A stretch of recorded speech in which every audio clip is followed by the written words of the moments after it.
الله الرحمن الرحيم نحمده ونصلي على رسوله الكريم أما بعد فقد قال الله سبحانه وتعالى في القرآن المجيد والفرقان الحميد فأعوذ بالله من الشيطان الرجيم بسم الله الرحمن الرحيم لقد أرسلنا رسلنا بالبينات وأنزلنا معهم الكتاب والميزان ليقوم الناس بالقسط صدق الله العظيم سبحان ربك رب العزة عما يصفون وسلام على المرسلين والحمد لله رب العالمين اللهم صل على سيدنا محمد وعلى آل سيدنا محمد وبارك وسلم۔ عزیزان گرامی قدر، واجب الاحترام بزرگوں اور میرے دینی اور ایمانی بھائیوں، السلام علیکم ورحمۃ اللہ وبرکاتہ۔ میرے عزیزوں اور بزرگوں، جب بھی اس روح زمین پر بگاڑ، فساد، ظلم، عناد، قتل و غارت گری، بے حیائی اور عریانیت پھیلی ہے تو ان تمام خرابیوں کو دور کرنے کے لیے، ان تمام برائیوں کو دور کرنے کے لیے اور بنی نوع انسان کو ان تمام مصیبتوں سے نجات دلانے کے لیے اللہ رب العزت کا یہ اصول رہا ہے کہ اللہ نے ان خرابیوں سے انسانیت کو نجات دلانے کے لیے اپنے نبیوں کو بھیجا۔ ہر دور میں، ہر زمانے میں جب یہ بگاڑ اس روح زمین پر پھیلا، اللہ کے نبی زمین پر اترتے رہے اور انہوں نے اپنی تعلیمات کے ذریعے سے، اپنی محنت اور اپنی قربانیوں کے ذریعے سے اس روح زمین پر سے اس بگاڑ کو اور اس فساد کو اور اس خرابی کو ختم کیا، اور بنی نوع انسان ایک بڑی مصیبت سے، ایک بڑی پریشانی سے نجات پا گئے۔ یہ اللہ کا اصول اور دستور رہا ہے۔ ہم دیکھتے ہیں کہ جب حضرت نوح علیہ السلام کا زمانہ تھا تو اس زمانے میں شرک بہت تیزی سے لوگوں میں پھیل رہا تھا، پس چنانچہ اللہ رب العزت نے شرک کی برائی سے اور اس خباثت سے انسانوں کو نجات دلانے کے لیے حضرت نوح علیہ السلام کو بھیجا۔ حضرت نوح علیہ السلام نے انتھک کوشش کی اور بہت محنت اور بہت قربانیاں دی اور ایک لمبے عرصے تک اپنی قوم کے درمیان موجود رہے اور لوگوں کو شرک سے دور رکھنے کے لیے اور لوگوں کو شرک سے بچانے کی کوشش کرتے رہے۔ پس چنانچہ ایک وقت آیا کہ جب لوگ بہت آگے نکل گئے اور حضرت نوح علیہ السلام کی انہوں نے ماننا بند کر دی اور حضرت نوح علیہ السلام کو پریشان کرنے لگے، ان کو ایذا پہنچانے لگے، تو اللہ کا عذاب آیا اور اتنا خطرناک عذاب آیا کہ آسمان سے بھی پانی برسا اور زمین نے بھی پانی اگلنا شروع کر دیا۔ بس چنانچہ ہر جگہ پانی ہی پانی، بڑا زبردست پانی کا سیلاب۔ اس سیلاب میں اور اس مشکل میں اور اس عذاب میں صرف ان لوگوں کو نجات ملی جو حضرت نوح علیہ السلام کے ساتھ کشتی میں آئے، یعنی کہ جنہوں نے حضرت نوح علیہ السلام کی بات کو مان لیا۔ تو معلوم یہ ہوا کہ نجات حضرت نوح علیہ السلام کے ذریعے سے اس زمانے کے لوگوں کو ملی۔ اسی طریقے سے جب حضرت ابراہیم علیہ السلام کا دور آیا، اس وقت ایک بڑا ہی ظالم اور جابر بادشاہ جس کا نام نمرود تھا، جس کی ایک بڑی عظیم سلطنت تھی اور وہ سلطنت کا بہت بڑا بادشاہ تھا اور پورے علاقے میں اس کی توتی بولتی تھی، اس کی ظلم و زیادتی میں لوگ پس رہے تھے۔ تو حضرت ابراہیم علیہ السلام کو اللہ نے کھڑا کیا۔ حضرت ابراہیم علیہ السلام کے ذریعے سے نمرود کو شکست ہوئی اور اس زمانے کے لوگوں کو حضرت ابراہیم کے ذریعے سے اللہ نے شرک سے بچایا اور وہ تمام لوگ توحید پر اور ایمان پر اور اللہ کے احکامات پر آئے۔ اس کے بعد پھر حضرت موسیٰ علیہ السلام کا زمانہ ہم دیکھتے ہیں کہ حضرت موسیٰ علیہ السلام کے زمانے میں بھی وقت کا جو ظالم اور جابر بادشاہ تھا فرعون، جس کا قرآن میں بے شمار مقامات پر ذکر آیا ہے، قرآن نے جا بجا مقامات پر فرعون کے واقعات بیان کیے ہیں۔ اس کے ظلم و ستم سے پوری کی پوری بنی اسرائیل پریشان تھی، پوری کی پوری بنی اسرائیل اس کے ظلم و ستم کی چکی میں پس رہی تھی اور فرعون کے ظلم و زیادتی سے ان کو نجات دلانے والا کوئی نہیں تھا۔ برسوں سے وہ لوگ فرعون کے غلام بنے چلے آ رہے تھے اور پس چنانچہ فرعون بھی اور فرعون کے ماننے والے بھی اور اس کی قوم کے لوگ بھی بنی اسرائیلیوں کو جانوروں سے بدتر سمجھتے تھے اور جانوروں سے زیادہ برا سلوک ان کے ساتھ کرتے تھے۔ اس مصیبت میں بنی اسرائیل تھی، اللہ تعالیٰ نے حضرت موسیٰ علیہ السلام کو بنی اسرائیل میں پیدا کیا۔ حضرت موسیٰ علیہ السلام کے ذریعے سے اللہ نے بنی اسرائیل کو فرعون کے ظلم سے نجات دلائی اور فرعون کو اللہ نے حضرت موسیٰ علیہ السلام کے ذریعے سے نیست نابود کیا۔ بس چنانچہ بے شمار واقعات قرآن میں بھرے پڑے ہیں کہ کس طریقے سے حضرت موسیٰ علیہ السلام کا فرعون سے سامنا ہوا اور پھر مقابلہ ہوا اور پھر حالات یہاں تک پہنچے کہ فرعون نے حضرت موسیٰ علیہ السلام کا پیچھا کیا، حضرت موسیٰ علیہ السلام کو پکڑنے کی کوشش کی، لیکن حضرت موسیٰ علیہ السلام اللہ کے نبی، اللہ کی مدد و نصرت حضرت موسیٰ علیہ السلام کے ساتھ، اللہ تعالیٰ نے حضرت موسیٰ علیہ السلام کو توریت عطا فرمائی، شریعت عطا فرمائی، اور دین حنیف پر، دین ابراہیم پر قائم فرمایا۔ بس چنانچہ حضرت موسیٰ علیہ السلام نے بنی اسرائیل کے اندر موجود تمام برائیوں کو بھی ختم کیا، اور بنی اسرائیل جو یہ تسلیم کر بیٹھے تھے وہ اس احساس کمتری میں ڈوب چکے تھے، اور ان کی ایمانی قوت اتنی ماند پڑ چکی تھی، ان کی ایمانی شمع اتنی مدھم ہو چکی تھی، ان کے دل و دماغ سے تصور جا چکا تھا، اور وہ اس بات کو ماننا بھی گوارا نہیں کرتے تھے کہ ہم فرعون سے نجات پا جائیں گے، یا اس ظالم سے ہمیں کوئی نجات دلائے گا، کیونکہ ہر طرف اس کی حکومت کا دور دورہ، ہر طرف اس کی طاقت اور اس کے اقتدار میں اس کے اقتدار کا غرغرہ، اور ہر طرف اس کی پولیس، اس کی فوج، اس کی سیکیورٹی، اس کی منتظمین اور اس کی منسٹری ہر طرف لگی ہوئی ہے، جس نے بنی اسرائیل کو ہر اعتبار سے گھیر رکھا ہے۔ تو اس احساس کمتری میں جب بنی اسرائیل نے ایک لمبا عرصہ گزارا تو گویا کہ ان کے اندر جو ہے بزدلی آ گئی، ان کے اندر بزدلی آ گئی، اور اس کا حال یہ ہوا کہ پھر قبطی یعنی فرعون کی قوم کے لوگ ان کے ساتھ جو معاملہ چاہتے تھے وہ کرتے تھے۔ کوئی ظلم کے خلاف آواز بلند کرنے والا نہیں تھا، کوئی اپنے اوپر ہونے والی زیادتی کے خلاف احتجاج کرنے والا نہیں تھا، حتیٰ کہ ایک وقت وہ بھی آیا کہ ماؤں سے بچوں کو چھینا گیا اور ماں باپ کے سامنے ان بچوں کو ذبح کر دیا گیا، لیکن کسی نے ایک لفظ تک نہیں بولا۔ ایک وقت وہ آیا اور وہ دورہ تھا کہ کسی بھی لڑکی کو فرعونی پکڑ لیتے تھے اور اس کی عصمت دری کر کے، اس کی عزت لوٹ کر اسے سر عام چھوڑ جاتے تھے، اور کوئی بھی کسی کو پکڑ کے قتل کر دیتا تھا۔ بنی اسرائیل کو کوئی انصاف دلانے والا نہیں، کوئی اس تاریخ میں سے نجات دلانے والا نہیں۔ بہرحال اللہ کا وہی اصول کہ جب بھی بگاڑ پیدا ہوا، انسانیت جب بھی خطرے میں آئی، اور انسانیت کے اوپر جب بھی ظلم اور زیادتی کا بازار گرم ہوا اور کہیں سے نجات کی کوئی صورت نظر نہیں آئی، تو اللہ نے اپنے نبیوں کو بھیجا۔ بس چنانچہ حضرت موسیٰ علیہ السلام بنی اسرائیل ہی میں پیدا ہوئے، وہیں پر ان کی پرورش ہوئی، وہیں پر وہ جو ہے بڑے ہوئے، اور پھر اللہ نے توریت عطا فرمائی، شریعت عطا فرمائی، اور حضرت موسیٰ علیہ السلام کو جب اللہ نے توریت سے اور شریعت سے نواز دیا تو پھر اللہ نے وہ صلاحیتیں بھی حضرت موسیٰ علیہ السلام کے اندر پیدا کی۔ یہ بات بھی یاد رکھیے کہ جس زمانے کا باطل جس طاقت کے ساتھ، جن صلاحیتوں کے ساتھ، جس ملال اور جس غرور کے ساتھ میدان میں ہوتا ہے، اللہ تعالیٰ اہل حق کے سربراہ کو اور اہل حق کے قائد اور نمائندے کو انہی صلاحیتوں سے نوازتا ہے۔ بس چنانچہ وہ دور ایسا تھا کہ جس میں جادو کا دورہ تھا، اور سلطنت مصر کے اندر بڑے بڑے جادوگر ہوتے تھے، اور وہ اپنی جادوگری کے ذریعے سے، اپنی شعبدہ بازی کے ذریعے سے لوگوں کو اپنا قائل کرتے تھے، اور لوگ ان کے جادو کو دیکھ کر، ان کی شعبدہ بازی کو دیکھ کر، ان کی ہنر مندی کو دیکھ کر، اور ان کے ہاتھ کی صفائی کو دیکھ کر ان کے قائل ہو جاتے تھے، ان سے متاثر ہو جاتے تھے، ان کے آگے گھٹنے ٹیک دیتے تھے۔ تو بس چنانچہ ایسے لوگوں سے مقابلہ تھا، تو اللہ تعالیٰ نے حضرت موسیٰ علیہ السلام کو وہ نایاب معجزے عطا فرمائے۔ ایسے معجزے حضرت موسیٰ علیہ السلام کو اللہ نے عطا فرمائے۔ قرآن میں بھی جن کا ذکر فرمایا کہ جن معجزوں سے حضرت موسیٰ علیہ السلام نے جادوگروں کو اپنا قائل کر لیا، جو لوگوں کو اپنے ہنر کا قائل کرتے تھے، وہ حضرت موسیٰ کے جادو معجزوں سے خود حضرت موسیٰ کے قائل ہو گئے۔ اور بڑا مشہور واقعہ کہ جب فرعون نے ایک دربار سجایا اور اس میں پورے ملک بھر کے بڑے بڑے جادوگروں کو بلایا، اور بڑے بڑے جادوگر پورے مصر سے جمع ہوئے، حضرت موسیٰ علیہ السلام کو بھی چیلنج کیا گیا کہ آپ ہمارے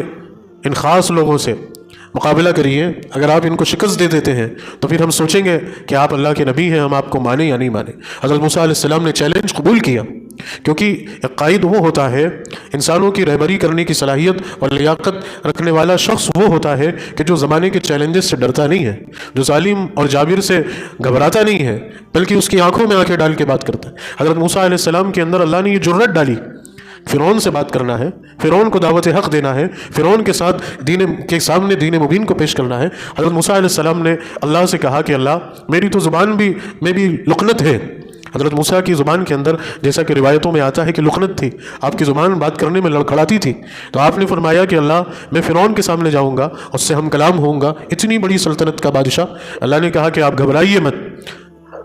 آپ گھبرائیے مت، ربی یسر لی ولا تعسر،